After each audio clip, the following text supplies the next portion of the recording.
And we actually have MRI data that shows that the brains of kids with ADHD and that prefrontal cortex, that part where all these executive functions, these planning skills, these problem-solving skills happen, it's about 2.5 years immature compared to the brains of students who don't have ADHD.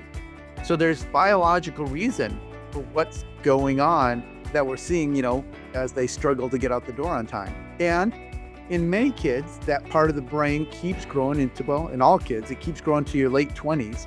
Hi, it's Kate from ADHDKidsCanThrive.com. Before we start, I want to address the fact that I know how overwhelming it can feel to parent a child with ADHD. The questions, the challenges, the desires to give your child the best possible chance to thrive is a lot to carry for parents. That's why I want to share my journey with you through my book, How We Roll: A Parent's Journey on Raising a Child with ADHD. I've had the privilege of helping many parents like you navigate the journey of raising a child with ADHD. We've worked together to create brighter paths. All my experiences, practical tips, heartfelt insights are narrowed down into this book. To help you get started, I've made the first 3 chapters of the book available to you for free. You can check out through the link in the show notes below.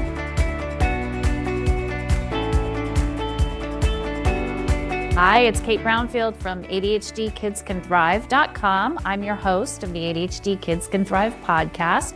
I'm also an ADHD parent coach and author. Hey, I'm very honored today to welcome my guest, Dr. Damon Korb. He's a developmental and behavioral pediatrician. He is the clinical director and founder of the Center for Developing Minds here in the Bay Area, California. He is author of a book called Raising an Organized Child, and he's creator of a new product called OrganizedStudents.com. It is my honor to have him here today. Please enjoy our conversation. Hello, Dr. Korb. Thank you for joining me today. This is a special gift for me and everyone who's listening. I'm looking forward to talking to you. It's great to be back. I appreciate the opportunity to talk to you. Yes, you are welcome. Okay, so you are the expert in talking about executive functioning and how that affects kids who have ADHD in this case. So I kind of just wanted to have like a power session with you about that to kind of help enlighten all the parents on what that looks like and how they can help their child. So I thought to start, we should talk about, just from a very high level, why is it difficult for ADHD kids to organize themselves in school, in their bedroom, in their chores in their life? What is it about ADHD that makes that hard for them? I think there's 2 reasons. One is perspective taking is different, right? They may not value what you as an adult value as important. So you may differ in your opinion about the room being clean, or you may differ in opinion about what's working and what's not working. But I think the biggest reason is just a lack of skills. They may lack the spatial organization or the time management or the prioritization skills, the step wisdom to break tasks down into components, the ability to plan and the ability to problem solve. These are all executive functions. And so those tend to be weaker in students with ADHD. Yep. Okay. So another effort, I should say, you've done lots of things to help people, families and kids who struggle with this kind of stuff. But your next new adventure is you created OrganizedStudents.com. So tell us a little bit about what that is and how it works. So I wrote a book called Raising an Organized Child, which was kind of a compendium for parents to understand executive functions and how to build them in your child from infancy through young adulthood. And I got a lot of requests for a student version.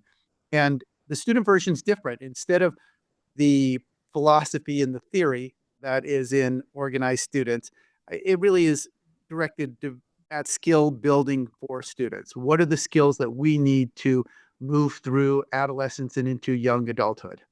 Okay. So it teaches them, it teaches the student at their level. It is a online tool devised for students. It's a curriculum, has 40 different lessons that they can go through fairly quickly and easily to change the way that they prepare their backpack and the way that they prioritize their time, and they learn how to plan, and they learn how to be thorough and be detailed and to understand what their teacher wants. Interesting. Okay. To think about thinking in a different way. Would you recommend parents do this with their child, or what, like, depending on how ADHD their child is, like So I, how difficult they're struggling, I guess. part of what you're getting at is, can a child just sit there and go through it on their own? And you're right, it depends on the child. There's some middle school, teenage students that could absolutely sit there and take this curriculum on their own, and they do. And there's other students it would be much better to break it up and gradually go through it with an adult or their teacher. Yep. I'm actually thinking, gosh, I would sit with one of my kids maybe, because it would actually help me, probably help them Sure. to be more supportive, like create an environment, right, that's supportive for them. Right. I think these are all really practical skills that don't just apply to school, but they apply to school and life and making friends and working together with partners and all those things that kids with ADHD often struggle with. Yeah. Okay, I'm gonna ask, how much is it? So it's $39.99 for the first month, and then Okay. it's $9.99 afterwards. We tried to price it really, really, really affordably because we want a lot of people to have access to it. Yeah. You'll look online if you're shopping around, because there are other programs that do this, but they're $600, $800 Wow. to join these. Okay. So you can do it, and then you do it for as long as you need to have it Yep. to work through the curriculum. Okay. That's amazing. Okay. So let's start with, what is parents' role in helping their child develop these kind of organizational planning, thinking ahead skills? So What is our role? the parent role is critical. So this is now getting back to my book, Raising an Organized Child. And I talk about there's 5 important steps. And those are to be consistent, to introduce order, to give everything a place, to practice forward thinking, and to promote problem solving. And those 5 skills can be applied from infancy all the way through adolescence. Those 5 skills are foundational for building executive functions. Let's talk about that maybe in a little more detail. I'll explain why. So being consistent.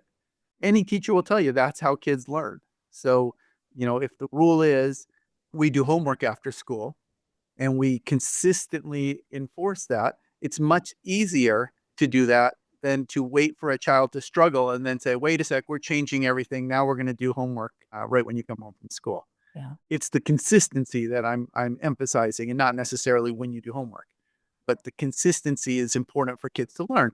Introducing order. There's order inherent in everything. So kids learn order when they're 5 months old. They learn cause and effect.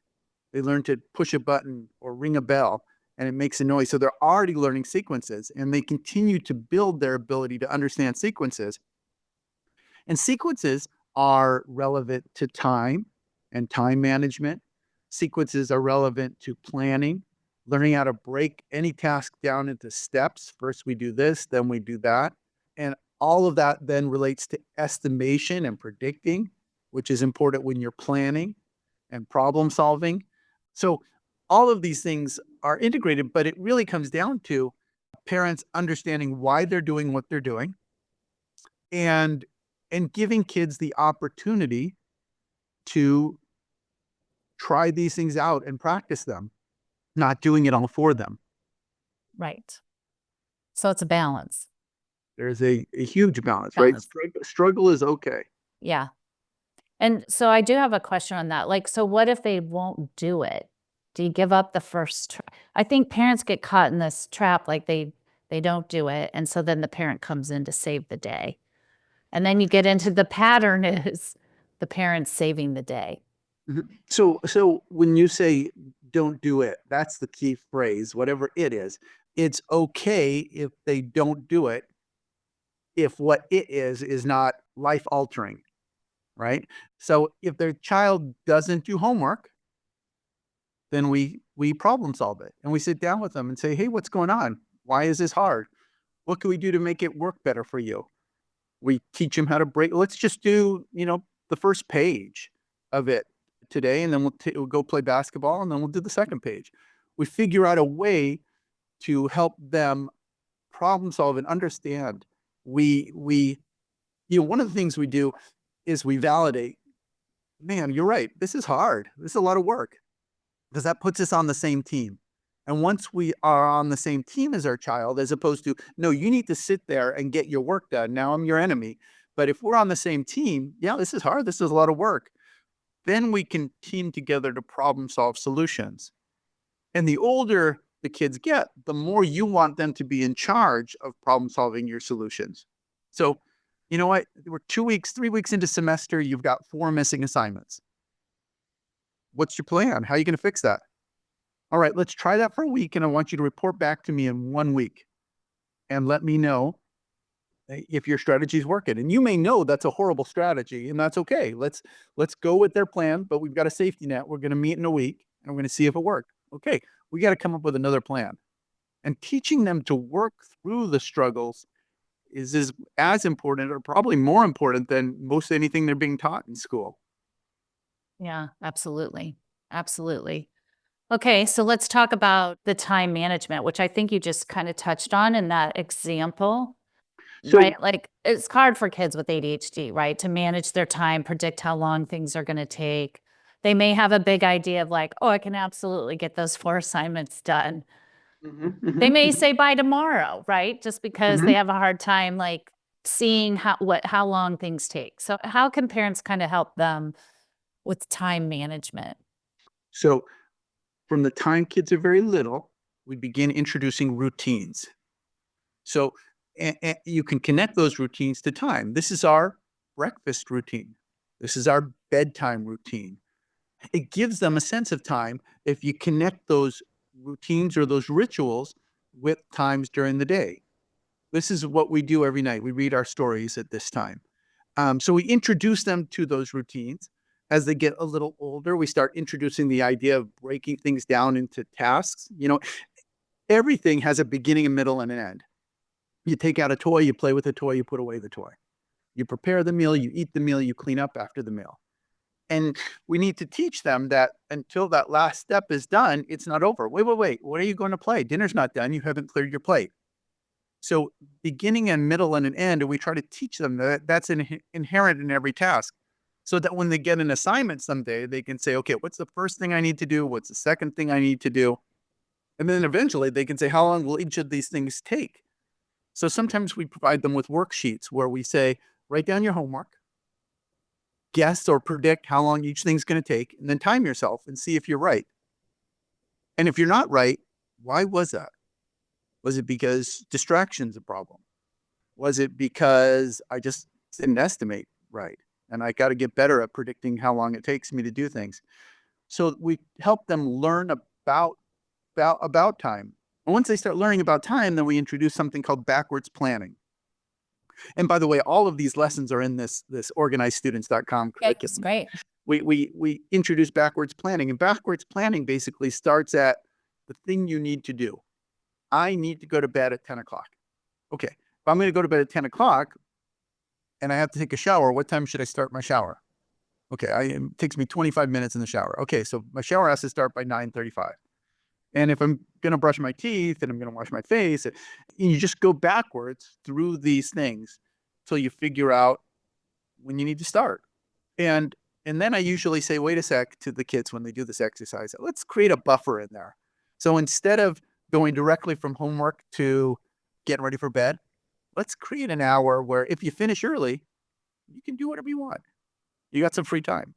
And so then we built in an incentive to actually stick to the plan, because if they stick to the plan that they created, then they have a buffer to have some free time and do what they want to do. That's really key too, to help keep them motivated. Absolutely. You can't work all day. Right.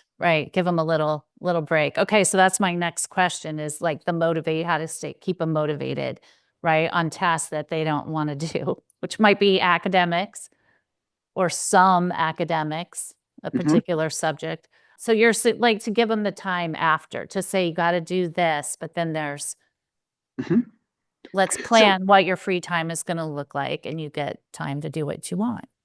So the first part of that is that consistency. Motivating gets more difficult when sometimes they get to go play and sometimes they have to do work. And so now they have to do work and they're like, why do I have to do this? Last time you let me do that. So the consistency is important. It makes the battle a little easier. It doesn't mean there won't be a battle, but it sets you up a little easier for success. Then what we try to do is we make sure that we're setting appropriate expectations. When the expectations are unrealistic, this guy can't sit through 15 minutes of going through the grocery store without causing a problem. How am I going to have him sit there for 45 minutes and do homework? We have to be realistic. And one way to do that, and again, this is another lesson in our curriculum, is we talk about interval training. And basically, interval training is student sits down to do their work and you time them. And as soon as they start chewing on their pencil or looking around the room or clicking over to a different screen, you kind of go, okay, 18 minutes. That's your interval. And so you have them work every day for 18 minutes. And then each day you gradually increase, or each week, I'm sorry, you gradually increase the amount of time. Maybe it's 20 minutes the next week we'll work on, and then 22 minutes.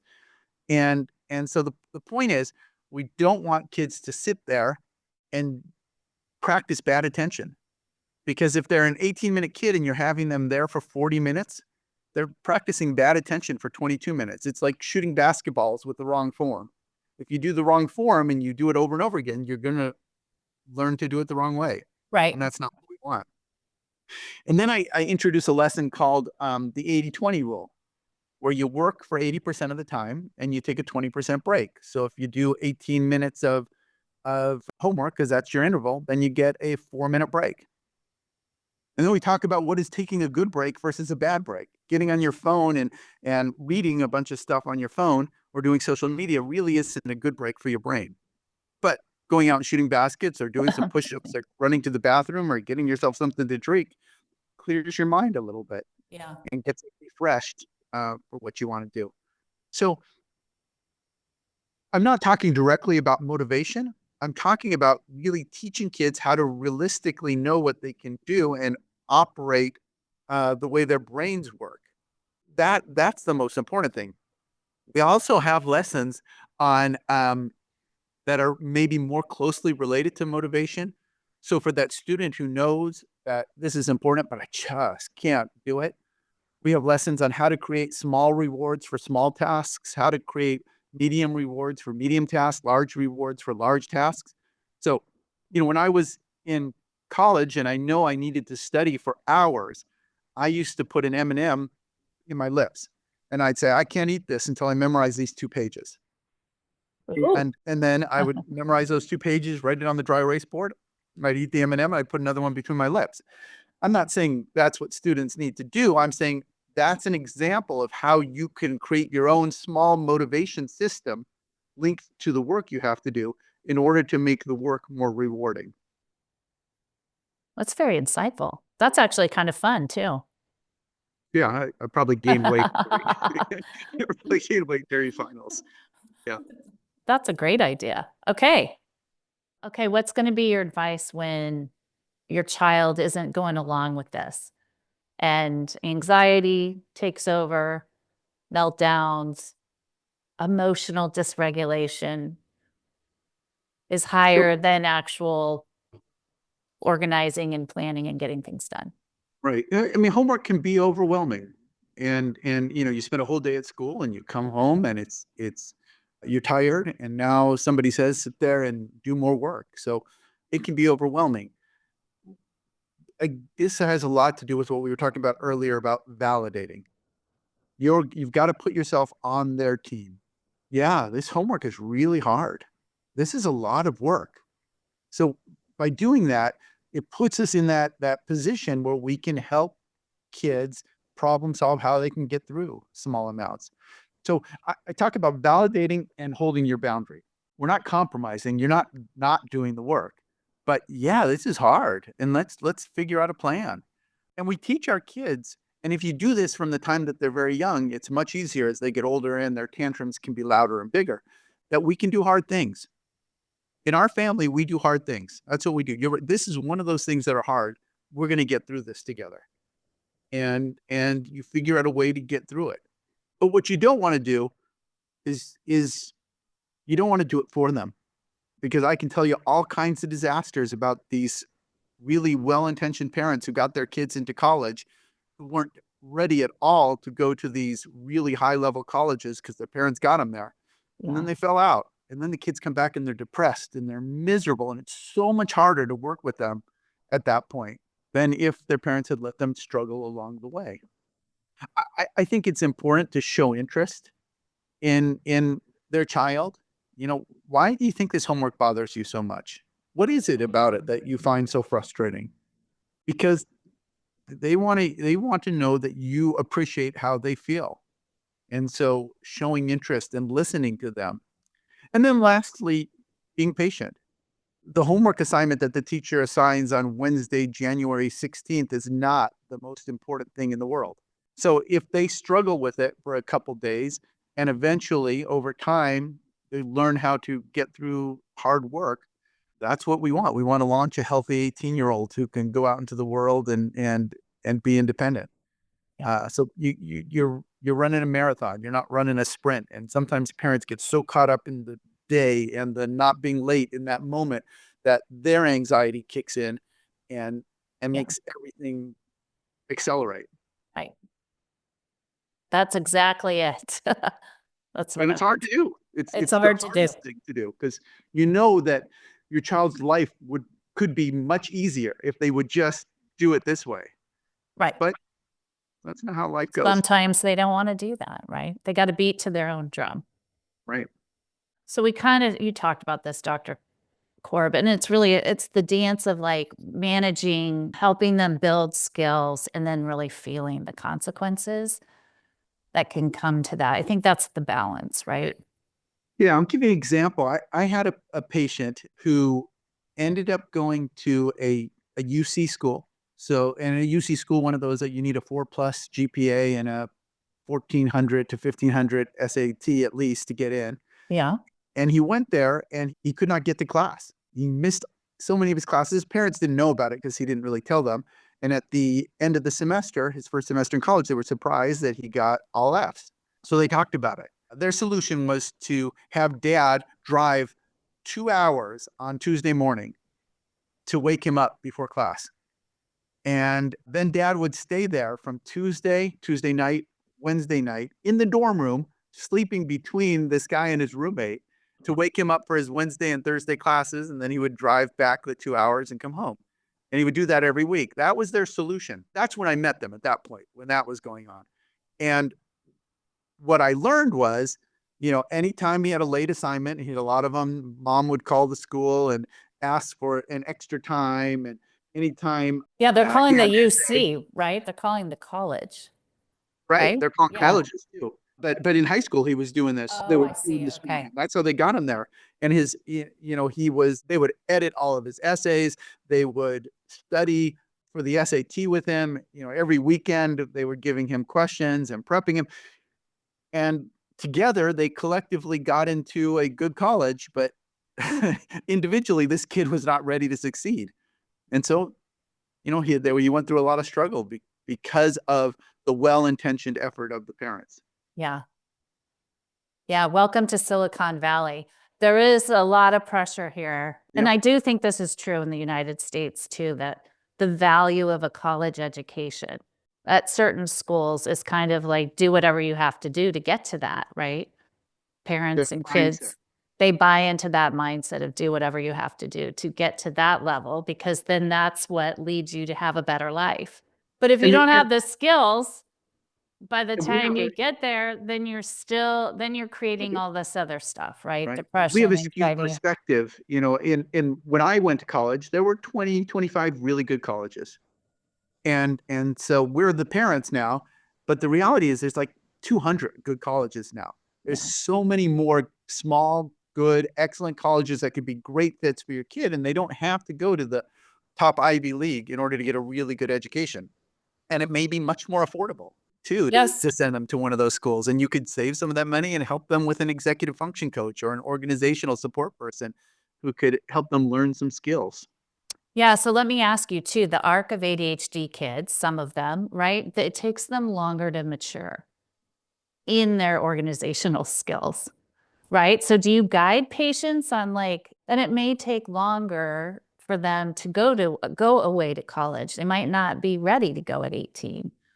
They might be ready at 20 or 21. I've even heard some, it tends to be the boys, right? They kind of find their way at home through junior college, and then they go away maybe when they're like 23 or 24. Absolutely. And we actually have MRI data that shows that the brains of kids with ADHD and that prefrontal cortex, that part where all these executive functions, these planning skills, these problem solving skills happen, it's about 2.5 years immature compared to the brains of students who don't have ADHD. So there's a biological reason for what's going on, that we're seeing, as they struggle to get out the door on time. And in many kids, that part of the brain keeps growing into, well, in all kids, it keeps growing to your late 20s. And so sometimes that extra couple years of community college is the best gift you can give to your kid. They need that little extra time to kind of catch up and kick in, and then they do fine. Yeah. So absolutely, I will tell parents, and as I've gotten more experienced and more confident in what I do over time, I'll be more and more direct with parents to just say, I wouldn't spend $60,000 a year to send this guy to college. When this is, if you're an investor and he's showing you his portfolio of success to this point, would you spend $60,000 on that portfolio? I wouldn't do it. But I'm not saying I think your kid's going to do fine as an adult, but he's not there yet. And so sending him off to college, to a 4-year college where it's away, could be really, really detrimental for him. Yeah. Yeah. And then if they're failing at college, that's just not helpful to anyone. Right. Because they know that intellectually they're as smart as the kid sitting next to them, and they can't understand why they continually struggle.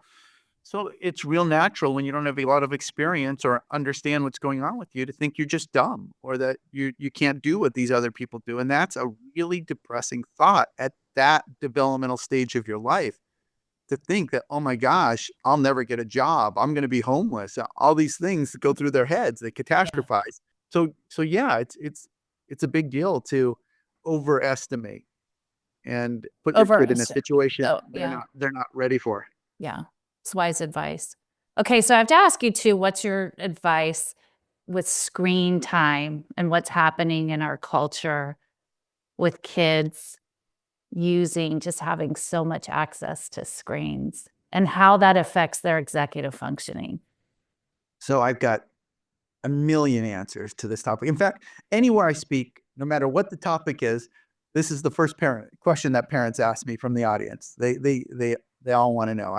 So first of all, in my family, we didn't let our kids have phones until they went to high school, because I just think most kids aren't ready for that freedom. Yeah. Most kids aren't ready for the dangers that are out there, the misinformation. They don't have the skills to analyze misinformation. Yeah. And so I think there's a lot of dangers with it. With that being said, I don't think there's an absolute age for anyone. I think it really depends on, can they use whatever you give them appropriately, whether it's an Xbox or whether it's a phone or whether it's a car when they turn 16. And but if with a car, if you gave your child a car and they got a ticket and they got in an accident and you saw them speeding and your friend called you up and said, I heard I saw your son driving, with no hands, you would say, I'm taking the car away. There's no question. Right. But for whatever reason, parents don't do that with the phone. Yeah, if your child is not using something appropriately, it's because they're just not ready. And it's not a punishment to take away the phone. It's just saying, hey, you know what? I'm not seeing you use it the way we talked about when I gave it to you and what the rules were. So I'm going to take it away for a while and come back in 3 months. You could try it again and see how it goes. So, I haven't totally directly answered your question yet. Your question was, what does it do to the brain? And the reality is we are trying to get somebody with ADHD, for example, to build their ability to sustain their attention. And social media is just little tiny blips of rapid, fast, entertaining information that gives you lots of dopamine. And it does the exact opposite of what we're trying to do when we're trying to build the attention of a young person. Yeah. Gaming does that too. The Yeah. news does that now. Yeah. Oh, I mean, absolutely. everything in our online world is just It's draining our dopamine. Yeah. If you watch a comedy show from the 1980s that we used to, really enjoy and think it was the funniest thing in the world, you sit down now and you go, oh my gosh, this is so slow. Yeah. It's taken forever to get to the punchline. Right. Whereas TV today is boom, boom, boom, boom, boom. Because our Yeah. attention spans, I think, are shorter. Yeah. So your advice is to have the courage to Yeah, withhold from it as long as possible. Yeah, set the expectations when you do, give them access, and don't give them access before they're ready. And when you think they're ready, you set the expectations and then follow through with just the natural consequences of them using things appropriately or inappropriately. Yeah. Yeah. Good advice. Okay, Dr. Korb, you've said so much today. Do you have any other wisdom you'd like to share before we wrap up?